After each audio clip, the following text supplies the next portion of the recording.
Your Podcast, Your Campus, Your Podcast. Welcome to Your Podcast. Dengan gue lagi Aris, dan sekarang depan gue ada Safira Alfarisi, mahasiswa berprestasi peringkat 1 nasional, juga founder Beasiswa 10.000. Assalamualaikum Safira. Waalaikumsalam. Selamat Kak datang di Aris. Your Podcast. Terima kasih. Makasih banget udah mau hadir. Ini merupakan kesempatan yang luar biasa bagi aku bisa berdampingan sama Safira dalam Your Podcast. Ngobrol-ngobrol nih soal kisah-kisah inspirasi yang bisa di-share. Gimana rasanya? Tadi udah lihat-lihat University Resort. Rasanya seneng banget, Kak. Aku baru tahu ternyata di dekat kampus ada resort se-eco-friendly ini.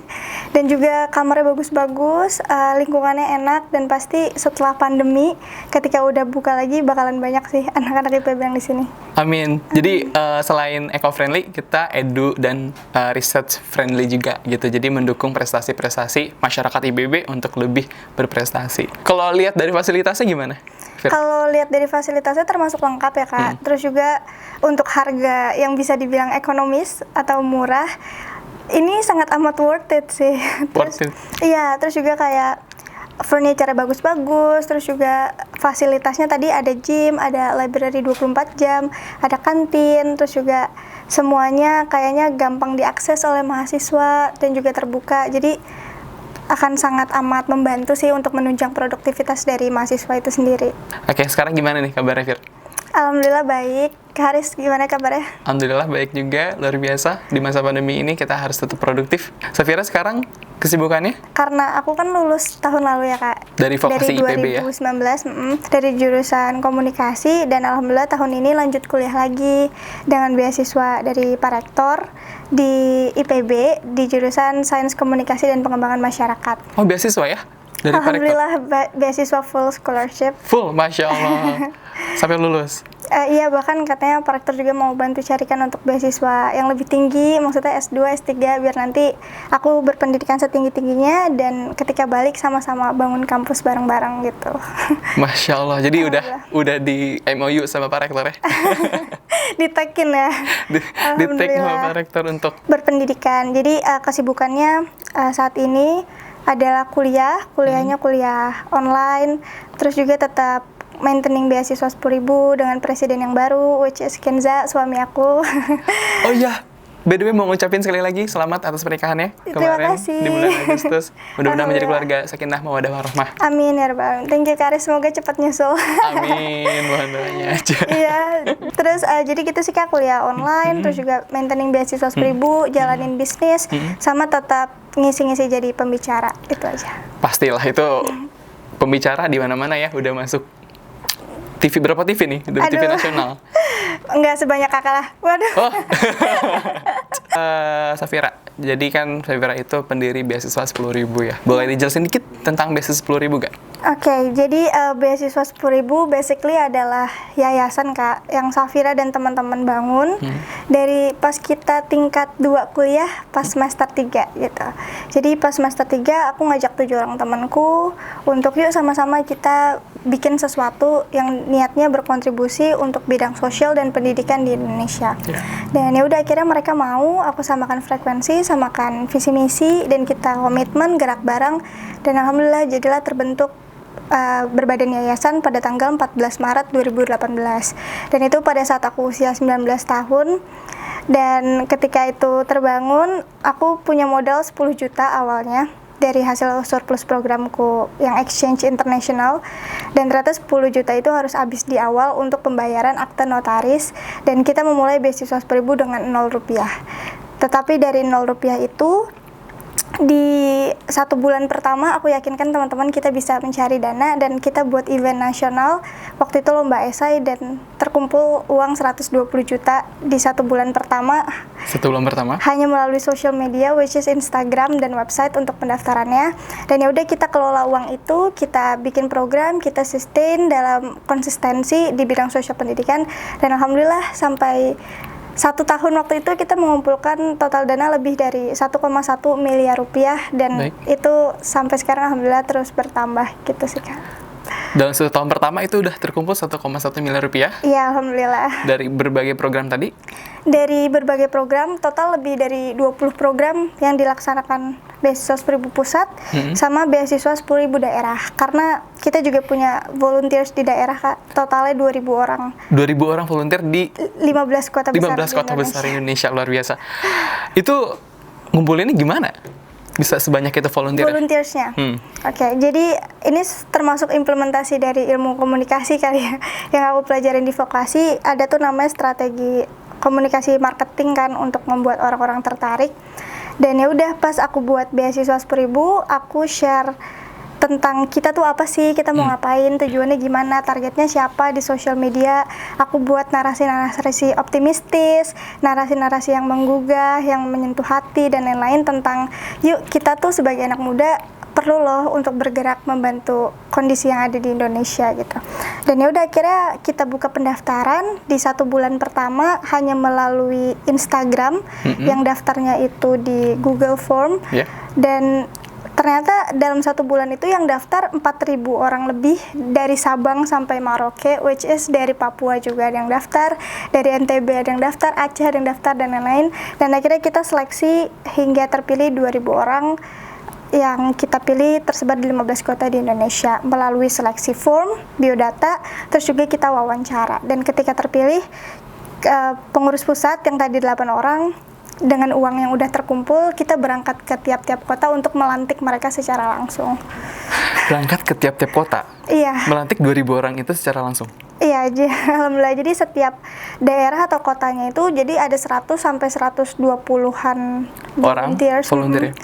Dan kita sampaikan di sana tujuan beasiswa 10.000 ke depan, kita berikan motivasi, kita berikan semangat, dan kita pilih siapa BPH-nya, Badan Pengurus Harian, kayak ketua, bendahara, sekretaris, dan pengurus-pengurus lainnya. Akhirnya kita bondingin, dan ya udah kita beri mereka wadah untuk berkembang sesuai dengan kreativitas mereka masing-masing di tiap kota. Baik, jadi itu terkait volunteer yang menggerakkan beasiswa 10.000. Iya. Nah, dari nama sendiri beasiswa 10.000. Gimana tuh? Oke, beasiswa 10.000. Kalau menurut Kak Aris apa kira-kira? Karena aku udah tahu ya uang 10.000 kan?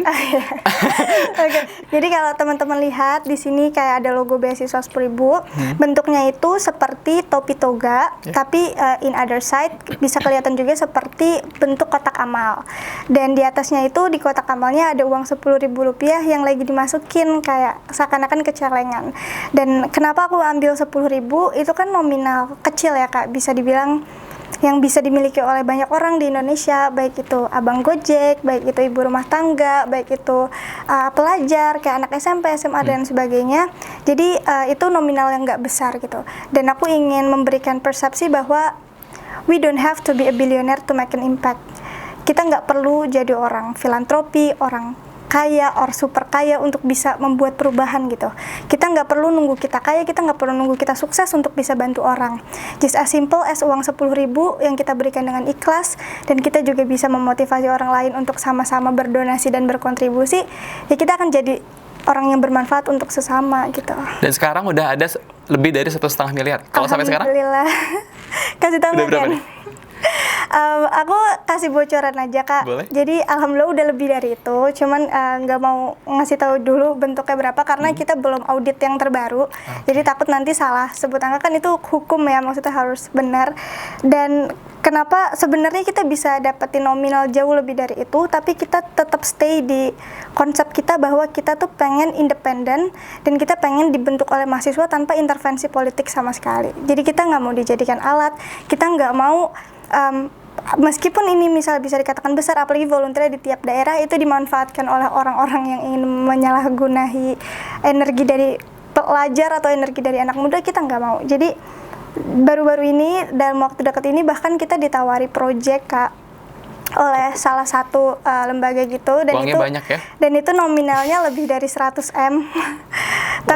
Tapi karena kita nggak mau nantinya, kita nggak bebas loh untuk berkontribusi, kita nggak mau nantinya diatur, ya? Kita diatur, kita nggak mau nantinya kita disalahgunai oleh hal-hal yang seharusnya bisa kita pertanggungjawabkan di akhirat, kan kita nggak mau. Jadi kita bisa tegas gitu loh untuk nolak hal-hal seperti itu, dan ya udah kita melakukan hal yang halal, kita melakukan hal yang bisa dibilang mungkin nggak sebesar nominal tadi, tapi ini pure dari tenaga, kerja keras, keringat, dan dari anak-anak yang emang niat ikhlas untuk berkontribusi terhadap bangsa gitu. Gue speechless. Ini karena memang satu hal yang jarang banget anak muda bisa sejauh ini bergerak. Alhamdulillah. Dan pasti selalu ada alasan ya kenapa sosok Safira ini diundang di acara TV nasional, kemudian pernah duduk bareng sama Najwa Shihab, ya itu tadi sih. Karena hal-hal yang beyond the limit, bisa aku bilang, karena memang umur 19 tahun loh, bisa memulai sesuatu yang luar biasa. Itu alasannya apa sih? Maksudnya kan, kok bisa sih Safira jadi orang seperti ini? Aku mau cerita tapi aku berharap semoga aku tidak sedih atau aku nggak nangis, karena biasanya Mas Dani kalau aku sharing-sharing suka kebawa emosional gitu. Oke, berarti ada tisu ya Mbak Aci ya? Atau minum dulu kali ya? Boleh, minum dulu, santai aja. Dibukanekin. Anyway, keren banget loh podcastnya, benar-benar mematuhi protokol COVID-19 guys. Kayak dari tadi hand sanitizer. Wajib bisa mematuhi. Luar biasa. Oke. Gimana kopinya? Enak. Ini salah satu kopi dari kami, Utopia Coffee. Ya, jadi ini susu kopi kumlot. Rasanya ya, aku yakin sih ini sama kayak kafe-kafe mahal luar sana, tapi harganya 15.000 khusus masuk Really? Yes. Wah, tadi juga di lobi kan ada kayak mesin kopinya gitu ya kak. Yeah. Itu wanginya sampai pintu depan tau kayak. Gitu. Iya, aku kira kayak ada coffee shop ya. Oh ternyata. Seniat itu, beli mesinnya, ngelengkapin alat-alatnya, bahannya pun kita benar-benar beli yang berkualitas. Keren banget. Oke guys, tunggu apa lagi, langsung di sini University Aduh. Resort. Oke, kita balik lagi coba Safira. Oke. Kenapa bisa jadi bentuk seperti ini? Pasti ada alasan kan ya di balik ini semua. Hmm. Ya, jadi kalau boleh cerita kak, jadi Safira itu anak pertama dari 7 bersaudara. Aku anak sulung yang pertama, dan aku punya 6 adik kan. Tapi bisa dibilang keluargaku from underprivileged family. Jadi abiku bekerja sebagai kuli bangunan, dan mamaku bekerja sebagai ibu rumah tangga. Yep. Sebenarnya dari dulu aku dari SD itu tuh udah senang belajar, aku senang ikut lomba-lomba dan lain sebagainya. Dan karena aku punya cita-cita, aku mau memiliki pendidikan setinggi-tingginya gitu loh, untuk merubah kondisi dari keluargaku. Because I do believe that education is the most powerful weapon which we can use to change the world. Kalau kita berasal dari keluarga yang nggak mampu, justru dengan pendidikan kita bisa merubah kondisi yang tadinya bisa dibilang di bawah menjadi di atas dan sebagainya. Who told you this? Siapa yang bilang ini? Ke kamu Nelson pertama? Mandela on 1942. Kamu nemu itu di mana? On Google? Just googling by yourself gitu, cari tahu Nelson Mandela I ngomong apa? forgot, but one thing for sure, pokoknya aku pernah baca quotes itu dan it slaps me, kayak wah ya bener juga ya gitu. Ya, dan oke, akhirnya dari dulu aku udah berusaha untuk berpendidikan, aku berusaha berprestasi, aku berusaha semangat belajar dan lain-lain, until one day, ini mundur dikit deh ya. Boleh. Jadi tadi kan abiku ke kuli bangunan dan mamaku ibu rumah tangga. Dan sebenarnya untuk bisa berkuliah itu adalah hal yang mustahil gitu kak untuk keluargaku, karena bisa dibilang makan aja susah gitu, apalagi mau kuliah. Karena aku pernah ada di fase yang mau makan tuh orang tua aku harus berhutang dulu ke warung untuk telur 1 kilogram, dan 1 kilogram itu di keep untuk makan 1 minggu, dan 1 telur itu tuh abiku pecahin dan abiku gabung sama terigu, terus abiku kocok yang lama sampai itu tuh ngembang, dan akhirnya abiku goreng, dan 1 telur digoreng itu tuh dibagi sekeluarga pada saat itu. Jadi makan nasi pakai telurnya dikit-dikit, dan satu mie dibagi sekeluarga itu kayak udah hal yang biasa dan lain sebagainya. Sampai aku pernah ada di fase yang ketika mau minum air galonnya tuh habis kak, dan haus kan, akhirnya aku mau masak air ke kompor, dan pas ke kompor ternyata gasnya habis, dan itu di posisi aku juga belum makan dan belum minum, perutku keroncongan, dan aku ke kamar, aku berusaha mau tidur biar rasa lapar dan hausnya itu hilang.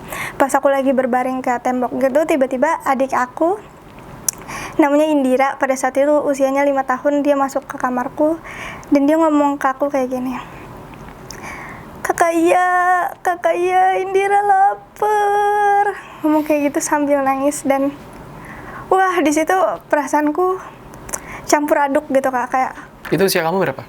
itu usiaku berapa ya, aku SMA. SMA? Iya, I forgot, tapi mungkin around 16 kayaknya. Iya. Dan pada saat itu aku bilang sama diriku sendiri gitu, aku ngomong ke Allah, ya Allah, untuk nahan lapar, nahan haus sehari, 2 hari, 3 hari, seminggu, insya Allah aku kuat ya Allah. Tapi untuk melihat adikku, apalagi yang usianya masih kecil, harus nahan lapar dan haus kayak gitu, aku nggak bisa ya Allah. Dan mulai hari itu ya aku semakin yakin dengan quotes itu bahwa education is the most powerful weapon which we can use to change the world.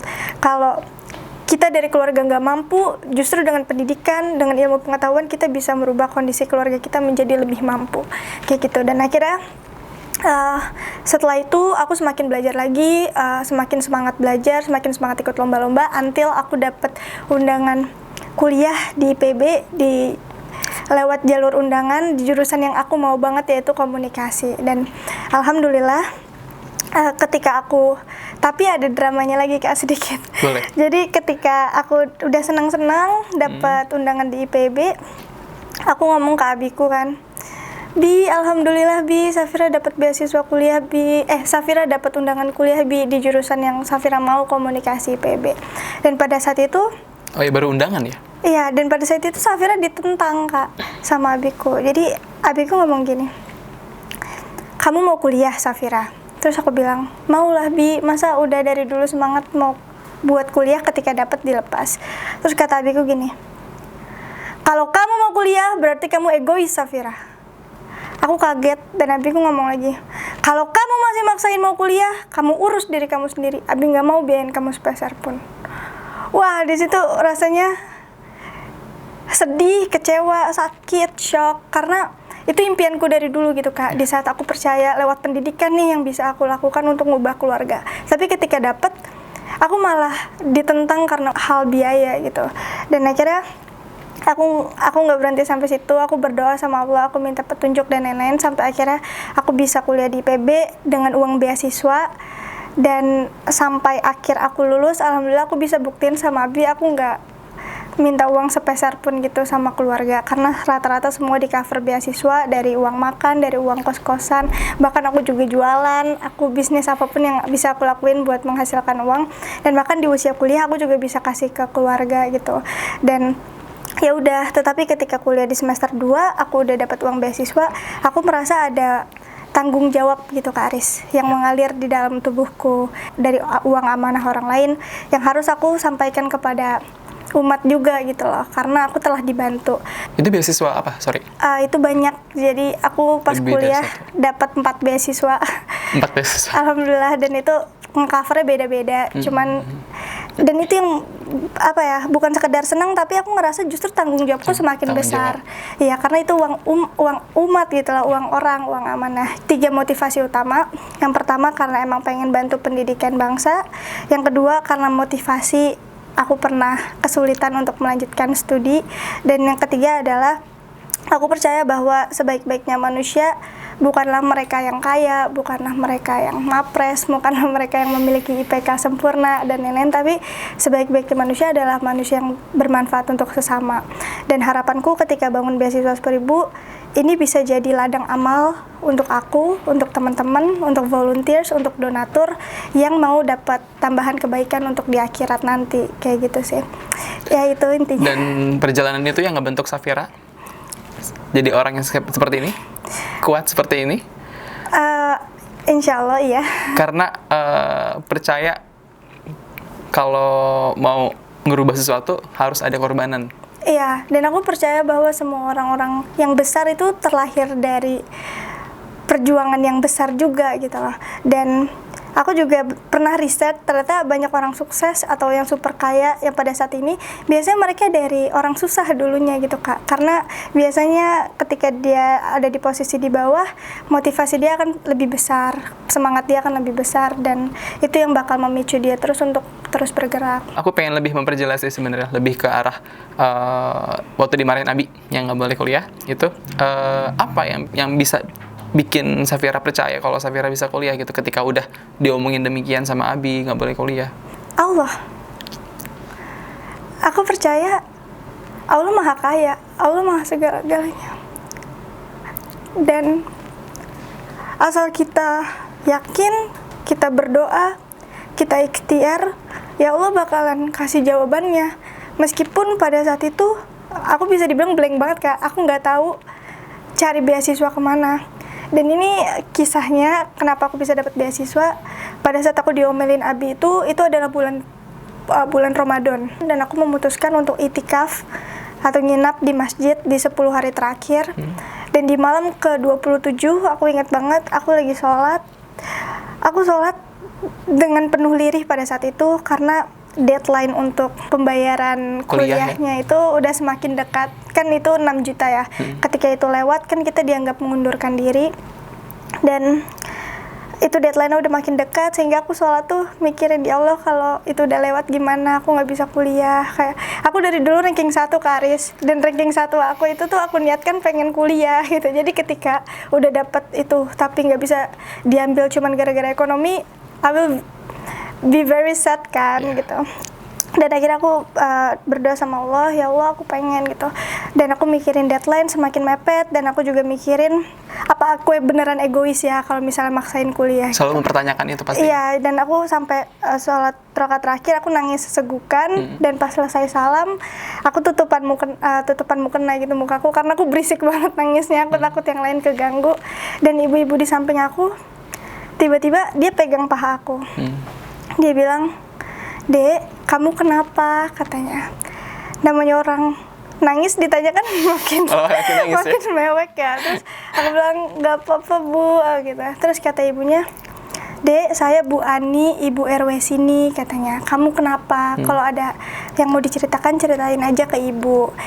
For your information, aku sholat di Masjid Elit Karis, rada jauh dari rumahku, tapi aku pilih itikaf di sana karena masjidnya bagus, pakai AC, dan dia nge-provide untuk makan sahur dan makanan berbuka. Jadi aku pilih. Siapa aja boleh di situ. Jadi siapa aja boleh di situ, dan aku pilih di masjid itu. Dan ternyata Bu Ani dia RW di sana, di komplek Elit itu. Dan akhirnya aku kemukakan keinginanku untuk kuliah. Aku ceritain kronologinya, dan dia ngomong, "Oh, kalau kamu berprestasi, coba aja ajuin beasiswa berprestasi ke Permata Bank Syariah. Kebetulan adik ipar ibu direktur utama di sana," katanya. Dan Masya Allah, ternyata Kak, spesialnya lagi, aku sholat di masjid yang sama dengan Pak Permana itu, karena Pak Permana rumahnya di komplek itu. Jadi Si direktur utama itu ya Bapak? Iya, direktur utama. Langsung malam itu juga aku diketemukan dengan Pak Permana sama Bu Ani. Aku sampaikan keinginanku untuk kuliah. Dia kasih email pribadinya. Dan aku apply proposal di situ. Nggak nyampe 3 hari, alhamdulillah langsung di-approve, dan dananya langsung cair yang bisa aku bayarin untuk IPB itu di hari terakhir. Itu Kalau hari nggak terakhir, salah, deadline. hari terakhir atau H-1 gitu. Pokoknya benar-benar mepet deadline gitu. Dan wah, semenjak itu aku semakin yakin bahwa Allah tuh maha baik. Allah tuh pasti dengar doa-doa hambanya yang berusaha. Dan aku juga selalu diingetin sama suamiku, sama Kenza, bahwa doa hanya bekerja untuk orang-orang yang yakin gitu. Dan pada saat itu aku yakin aku bisa kuliah gimana pun caranya, dan Allah prove it with action. Alhamdulillah. Jadi tantangannya ini pemirsa, ketika punya kesempatan untuk mewawancari orang seperti Safira, selalu speechless dibikinnya. Jadi selalu bingung. Kayaknya semua perjalanan kamu itu semuanya itu adalah inspirasi buat semua orang. Amin. Karena nggak mudah loh ketika lagi di posisi kayak tadi dan punya pilihan ke sana arahnya. Mungkin akan bertanya hal yang sedikit lebih ngulik, kenapa Safira pilih beasiswa 10.000, itu kan gerakan sosial, ya, platform pendidikan, ya. Kenapa nggak milih kerja nyari uang atau kuliah ya sambil uangnya ngumpulin gitu, kerja di mana? Karena ini tuh motivasi yang besar Kak, kenapa aku bisa beasiswa 10.000, mengingat perjuanganku dulu untuk bisa mendapatkan studi gitu. Aku ceritain sedikit dulu ya. Boleh. Kenapa aku concern di sini? Karena dari dulu pas aku SD, aku ngalamin fase yang aku harus berjualan gorengan setiap hari di sekolah. Aku pagi-pagi ke pasar ngambil kue basah dan aku jualin di SD ku. Aku nenteng-nenteng termos dan lain sebagainya untuk sekedar bisa beli buku LKS. Untuk sekedar bisa bantu orang tuaku fotokopi buku paket. Karena pada saat itu buku paket termasuk mahal dan keluargaku nggak mampu beli buku paket, dan akhirnya aku fotokopi per bab hanya untuk sekedar bisa belajar. Dan SMA aku nenteng-nenteng termos es juga.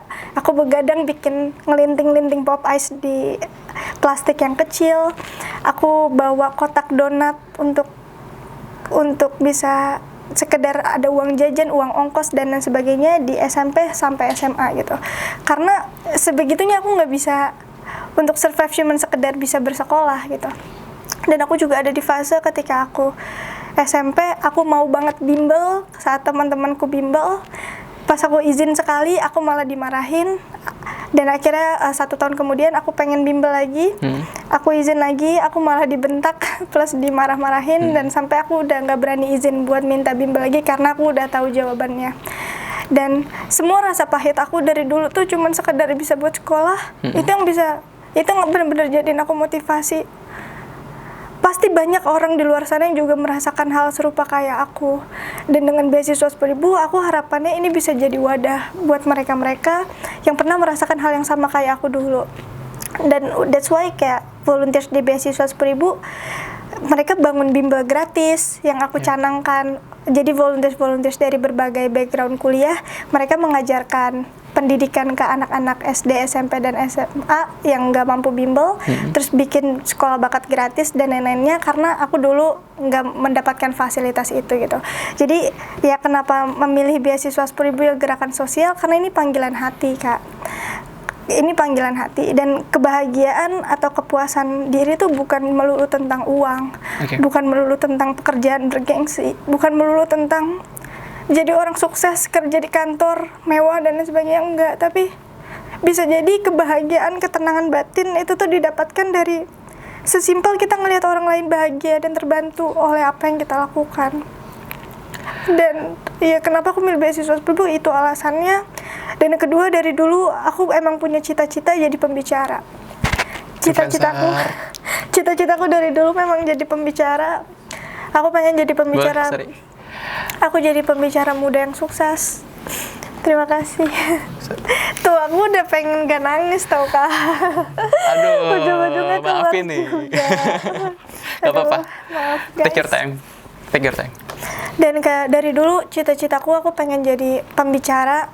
Karena aku berpikir ketika kita jadi pembicara, kita menyampaikan suatu hal kebaikan, kita bisa memotivasi orang, kita bisa merubah mindset orang, atau bahkan membantu hidup orang terhadap apa yang kita sampaikan, ya itu bakal jadi amal jariah untuk kita gitu. Selain itu bisa menghidupi kamu juga. That's right. Dan memang cita-citaku dari dulu pengen jadi pembicara, dan dengan beasiswa 10.000 aku akan semakin banyak ketemu banyak orang, aku akan banyak belajar dari banyak orang, relasiku akan banyak terbuka, dan memang volunteers itu kan rata-rata mahasiswa ya. Dan itu benar-benar menjadi sumber Safira mencari inspirasi nantinya ketika ingin share sesuatu jadi pembicara.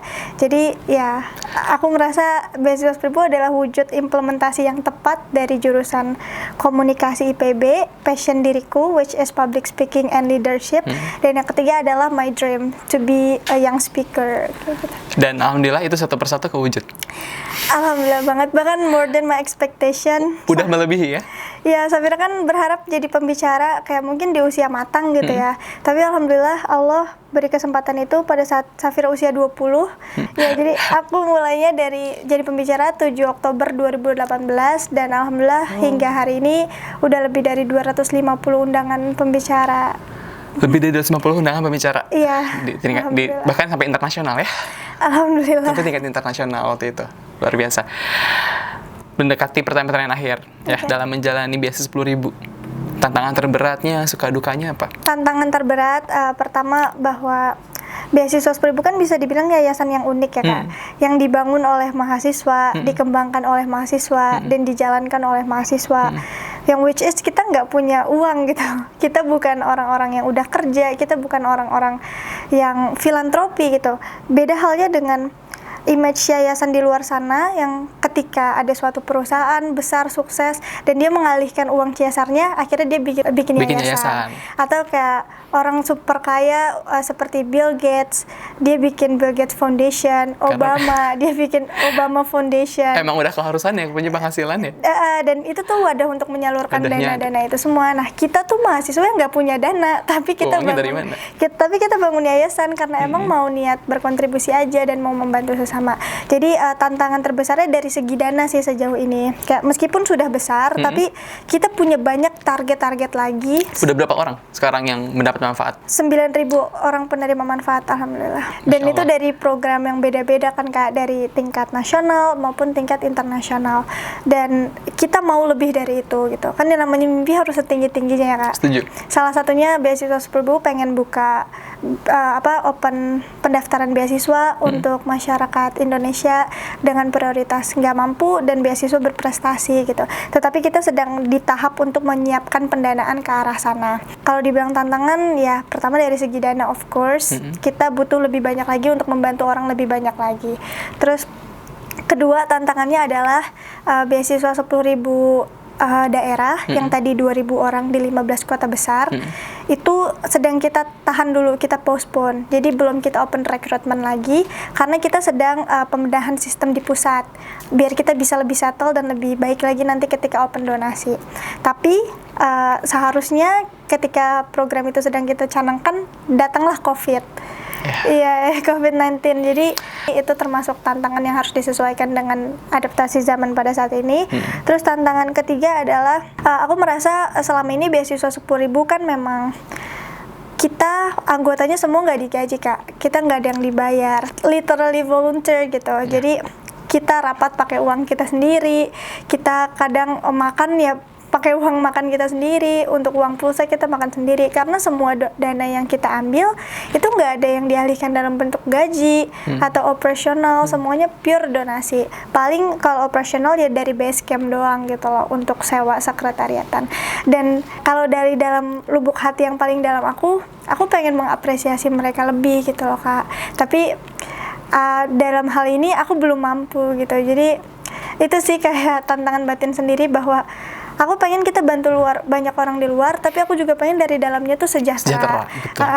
Kayak kitabisa.com kan itu sosial ya, tapi kan dia perusahaan kan, sehingga dia bisa menggaji karyawan-karyawannya. Di beasiswa 10.000 emang kita targetnya dan komitmen dari awal kita nggak mau digaji, karena ini akan jadi ladang amal kita bersama. Tapi kadang nggak tega juga gitu kalau melihat volunteer aku kesana kesini rapat naik angkutan umum atau apa tuh pakai uang pribadi, dan ada harapan kayak pengen ngasih lebih, cuman itu pada saat ini belum bisa sih. Tapi mereka luar biasa banget sih. Dan sekarang juga kan presidennya udah bukan aku ya. Aku kan dulu founder and president, tapi sekarang udah regenerasi, dan itu salah satu hal penting kan ya dalam organisasi. Jadi akan terus regenerasi ya? Iya, akan terus regenerasi. Dan itu salah satu hal penting dalam regenerasi. Jadi akan terus ada tonggak estafet, dan sekarang presidennya Kenza beserta tim di pusat itu 40 orang, dan mereka semua udah bekerja sangat amat all out meskipun di kondisi pandemi pada saat ini yang semuanya harus rapat online. So I really appreciate them. Mereka orang-orang hebat, dan beasiswa 10.000 pada saat ini juga bisa berdiri dan tetap sustain karena berkat